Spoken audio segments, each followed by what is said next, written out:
Ano nga ba ang tunay na layunin ng pananakop? Ginto, kaluluwa, o kalakalan? Panoorin mo ang video na ito baka sakaling meron kang makuhang kaalaman.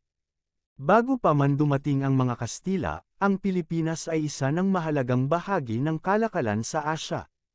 Mayaman tayo sa perlas, ginto, at mga likas na yaman na pinapansin na noon pa ng mga dayuhang mangangalakal.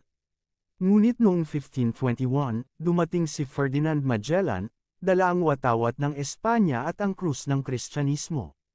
Sa unang tingin, para bang ang layunin nila ay magpalaganap ng pananampalataya. Pero sa bawat hakbang ng kanilang misyon, may kasamang sundalo, espada, at barko ng imperyo. Sa kanilang mga ulat, binanggit ng mga Kastila ang kayamanang taglay ng ating kapuluan.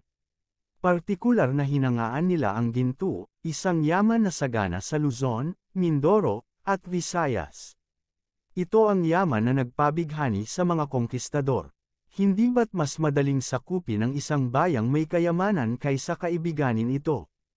Kaya't ginamit nila ang krus upang pagtakpan ang tunay na layunin, ang pagkontrol sa ginto at lupa. Sa opisyal na tala, layunin daw nilang iligtas ang mga kaluluwa ng mga pag-anong katutubo. Ngunit sa likod ng misyon, sa pilitan ang pagbabago ng pananampalataya.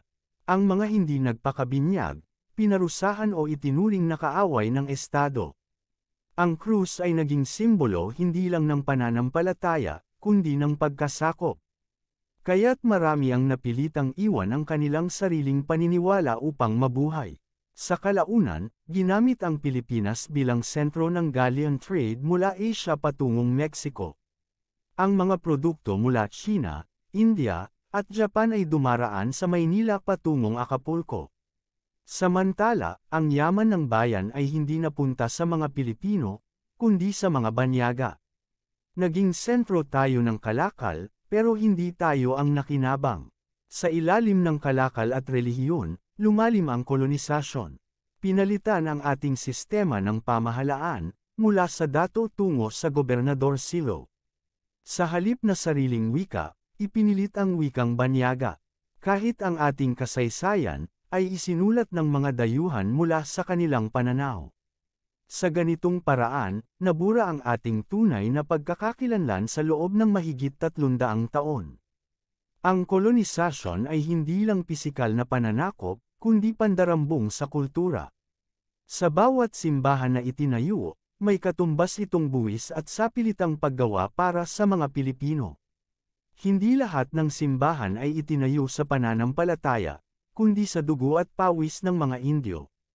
Ang mga paring trail ay naging makapangyarihan, higit pa sa mga opisyal ng pamahalaan. Sa mga lalawigan, sila ang nagpapasya kung sino ang karapat-dapat mabuhay o maparusahan.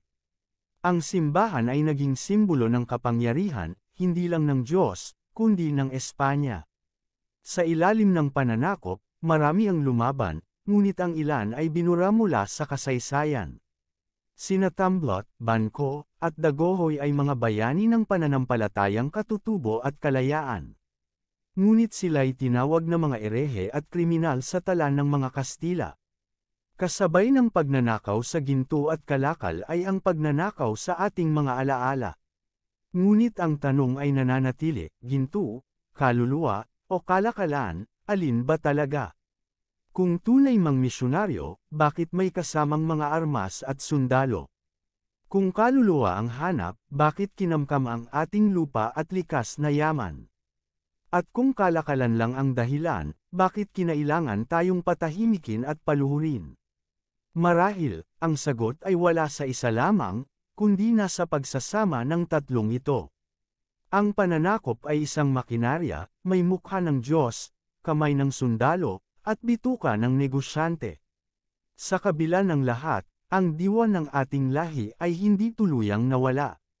Sa bawat bayani, sa bawat rebolusyon, ipinaglaban natin ang ating kalayaan. Ngunit hindi sapat ang kalayaan kung hindi natin kilala ang ating pinanggalingan.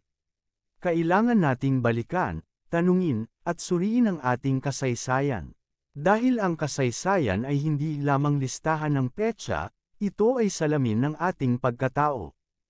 Huwag tayong matakot questionin ang itinuro sa atin. Dahil sa tanong, nagsisimula ang pagkagising.